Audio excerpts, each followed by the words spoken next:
Essential tremor is one of the most common neurologic disorders in the world. It can affect patients at almost any age in life, and it refers to a tremor that characteristically happens when holding a posture or making movements. The most common parts of the body to be affected are the arms and especially the hands, but any part of the body can be affected, and that includes the legs, the trunk, the head, or even the voice. Fortunately, there are a variety of medications that can be very effective in controlling tremor, but for a percentage of patients, those medications are not enough, and the tremor can be bothersome and even disabling. For patients with essential tremor that have bothersome symptoms despite medications, we think about two different surgical therapies. The first is something called thalamotomy. This is a procedure that we can perform in several different ways, but fundamentally what it involves is creating a small lesion or a burn in part of the brain called the thalamus. We know that this part of the thalamus is important in generating the abnormal movements that we see in tremor.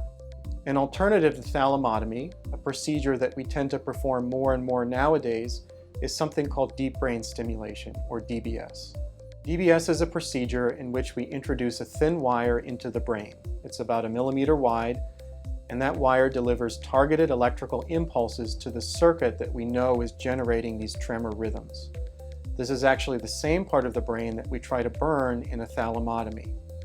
Studies have shown that patients with DBS have better improvement in their tremor and more improvement in their quality of life than those who have a thalamotomy, but either option is reasonable for the right patient. Surgery for essential tremor often has very dramatic results.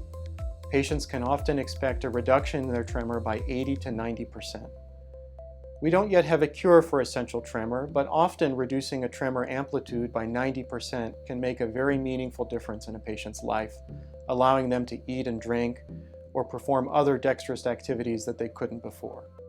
DBS and thalamotomy can be life-changing, but we have to choose patients very carefully. To understand whether this therapy might benefit you, you should schedule a consultation to learn more.